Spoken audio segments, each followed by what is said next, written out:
अस्सलाम वालेकुम नाज़रीन, दवाखाना हकीम तालब से अनसे हकीम का तालिब बात कर रहा हूँ। उम्मीद है आप लोग खैरियत से होंगे और सुनाएं कैसी तबीयत सेहत है आपकी।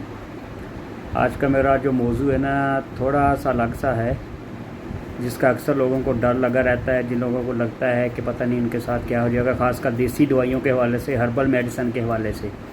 और काइंडली वीडियो को देखने से पहले मेरे चैनल को सब्सक्राइब कर लें, लाइक कर लें, शेयर भी किया करें और लोगों को बताएं, क्योंकि इस पे बहुत अच्छी और इन्फॉर्मेटिव जो है ना, आपको मैं तफसीलात हर चीज़ की देता हूँ।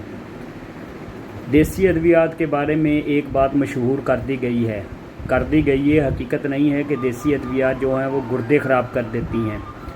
अरसा दराज से फितरी और कुदरती इलाज यानी तिब के ख़िलाफ़ एक मज़मूम प्रोपोगंडा मुहिम बड़े मुनज़्ज़म तरीके से चलाई जा रही है, जिसमें हमारा नाम नहाद इलेक्ट्रॉनिक मीडिया भी पेश है कि देसी या हकीमी अद्विया से लोगों के गुर्दे फेल हो जाते हैं। ये वही पुराना वाहद इल्ज़ाम है जो हुक्मा पर लगाते आ रहे हैं तकरीबन पिछले 100 साल से, जब से ये एलोपैथिक तरीका इलाज दरियाफ्त हुआ है, लेकिन इसका कुछ साइंटिफिक सबूत इनके पास नहीं है।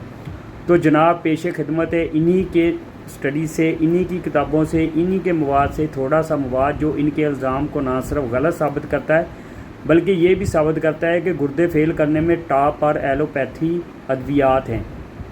इंटरनेशनल स्टडी के मुताबिक दुनिया में गुर्दे फेल होने के 43% से ज़ायद केसेस की वजह शुगर है, जबकि 26 यानी 26% से ज़्यादा हाई ब्लड प्रेशर है।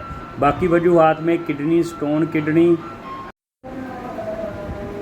और यूरोलॉजी की दीगर इन्फेक्शंस और अद्वियात का किरदार है। क्या अमरीकी, यूरोपी और दीगर ममालिक के लोग भी पाकिस्तानी हकीमों से इलाज करवाते हैं जो वहाँ इस कदर गुर्दों के मरीज़ हैं? आप सिर्फ इतना करेंगे, गूगल पर जाएं, किसी एक दवा का नाम या अद्वियात के किसी ग्रुप का नाम लिखें और इसके साइड इफ़ेक्ट्स चेक करें, आपकी आंखें खुल जाएंगी। गली मोहल्ले आम में बिकने वाली दर्दकुश अद्वियात, जिन्हें non steroid anti inflammatory drugs कहते हैं, इनके भी गुर्दों पर लातदाद असरात हैं। आप की एक दफ़ा पढ़ेंगे, देखेंगे तो आपको पता चल जाएगा कि आपके होश ठिकाने आ जाएंगे कि इनके कितने बुरे असरात हैं। और इसके अंधाधुंध इस्तेमाल से करवाई जाने वाली एंटीबायोटिक अद्विया जो कि डॉक्टर हजरात करवाते हैं, इनके कई ग्रुप्स हैं जो सब के सब गुर्दों के लिए इंतहाई मोज़र हैं, जिनमें टॉप पर इमानोग्लाइकोसाइड्स हैं, जिनमें नौमलूद को दी जाने वाली दवा मैक्सन के अलावा भी बहुत सी अद्वियात हैं, जिनमें जेंटामाइसिन, केनामाइसिन शामिल है, जो गुर्दों के लिए शदीद मोज़र हैं। और ये हम नहीं कहते, इनकी अपनी स्टडीज़ कहती हैं। आगे आप कनोलोन ग्रुप जिसकी सबसे ज़्यादा इस्तेमाल होने वाली दवा है सुप्रोफ्लेक्सासिन, इसका नाम लिखें, इसके मोज़र असरात पढ़ें, सच सामने आ जाएगा। इसके बाद आता है सारी उम्र खाई जाने वाली ब्लड प्रेशर की अद्वियात, जिनमें सन से पहले जो दवाइयाँ तजवीज़ की जाती हैं वो डाईयोटेक्सन हैं, यानी पेशाब आवर। ये बराह रास्त ही गुर्दों पर असर करती हैं। इसके अलावा एंटी हाइपरटेंसिव अद्वियात, कई किस्म की अद्वियात है, जिनमें एक किस्म है SN हैबिटेट्स, जो गुर्दों के लिए शदीद मोज़र है।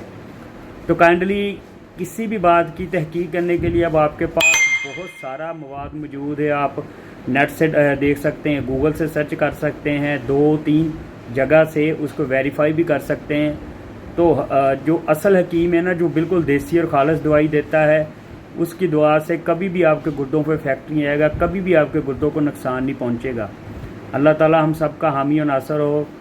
दुआओं का तलबगार हकीम इफ्तिखार तालिब, Fazal तिब जराहत, national council for तिब, Islamabad. मशवरे इलाज के लिए दिए गए नंबर पर रब्ता करें। अल्लाह ताला आपको खुश रखे। ओके, अल्लाह हाफ़िज़।